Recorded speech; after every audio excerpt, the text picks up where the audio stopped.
Good now. Okay. But anyway, this was something that I was actually afraid of. I was afraid of this type of game.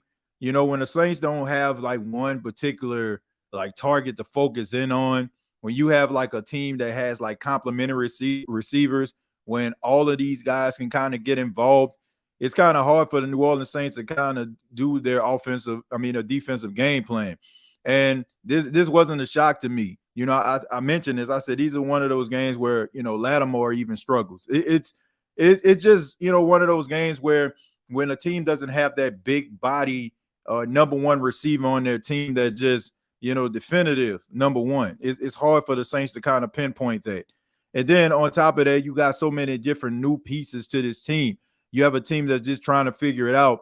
All the while, you only have a few weeks of footage on CJ Stroud as an NFL quarterback.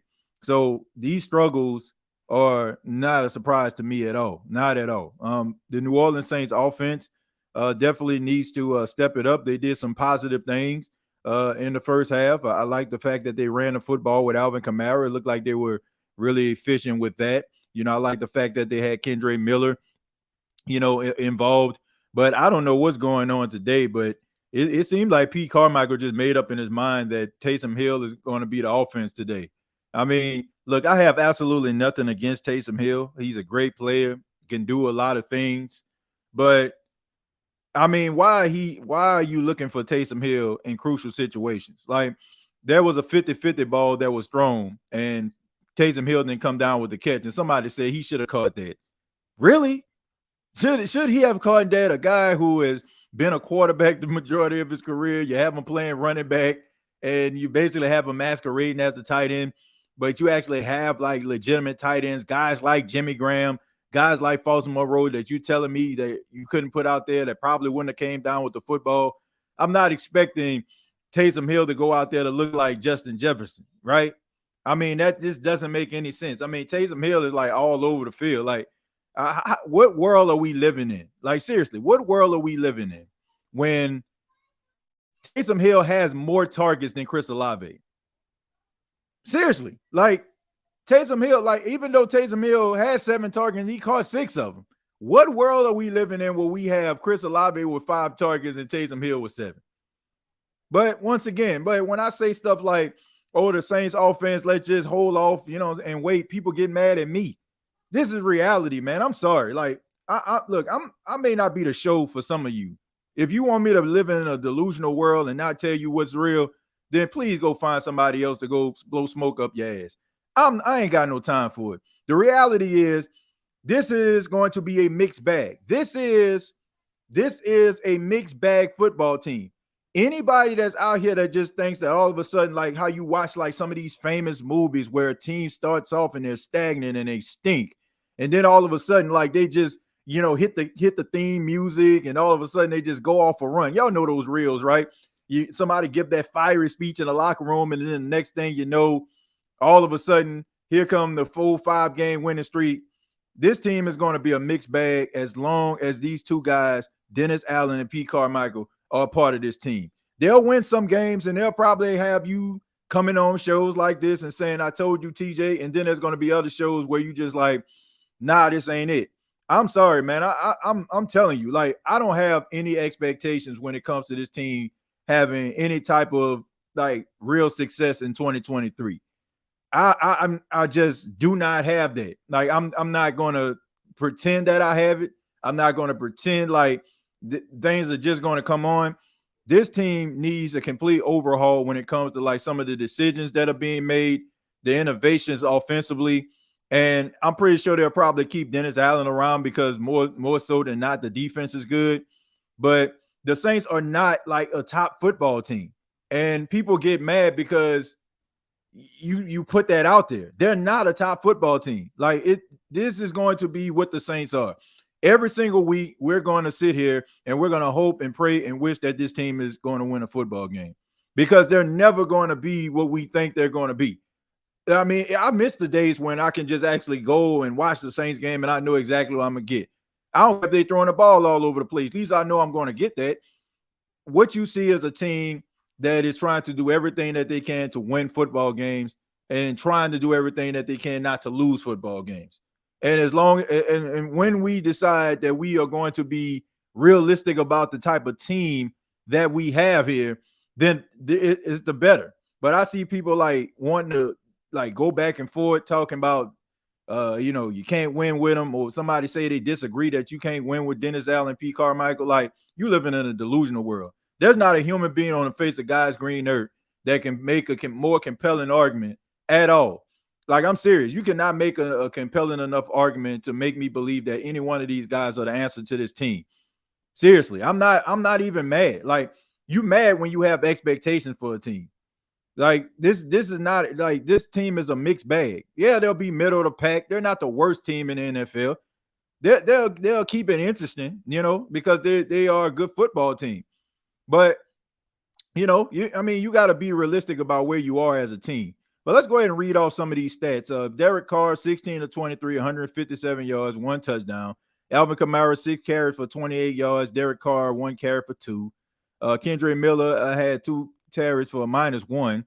Taysom Hill leading all receivers right now. Like, you got Rashid Shaheed on your team. You got Michael Thomas on your team. You got Chris Olave, Alvin Kamara, Foster Monroe. But Taysom Hill is the guy that you're looking at with 7 targets and 6 catches for 41 yards. No disrespect for Taysom Hill, but I'm just saying, like, this type of firepower you have at wide receiver, and you're telling me that you Zach Bond end up catching an interception, fumbling it. I don't know what the hell he was thinking. I don't know if he thought he was Deion Sanders or something like that. Maybe he was watching some prime time before the game started, and he thought maybe he can return one, maybe kick his feet up a little bit, Deion style. But he ended up fumbling the football, and the Texans end up keeping the football, giving them the first points of the game.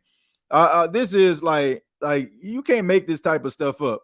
This is like classic 1990 Saints type stuff where you catch an interception and fumble the football.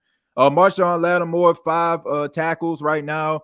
Pete Warner, 5 tackles. Demario Davis with 5. Tyrann Mathieu has 3 tackles. Marcus May with 3. Let me see. Cam Jordan has 2 tackles. As I'm looking at this stat sheet, I don't see any sacks. I don't see any pressures at all. And it's because that CJ Stroud has a time to knit a sweater in the pocket. Like, this guy's like, he can read through his progressions 2 and 3 times. And if you give any quarterback that type of time, guess what? Yeah, it's probably going to deliver the ball, especially when a guy is as accurate as he is. Let me read some of your comments before we get back to the game. It says all the Saints deficiencies come to light when they play a decent team. Yeah, but what that tells you right there, that tells you that, number one, they're not as good as we thought they were, and number two, they are who they are, right? Middle of the pack. They're a middle of the pack team. Like, there's going to be a mixed bag throughout the entire season. They're going to have games where they just look absolutely dominant, and then they're going to have games where it don't look like they shouldn't have been out there at all, or it looks like they don't want to play at all. I mean, but that's just who they are. They're inconsistent. And when you start talking about inconsistency, you start looking at the head coaching staff.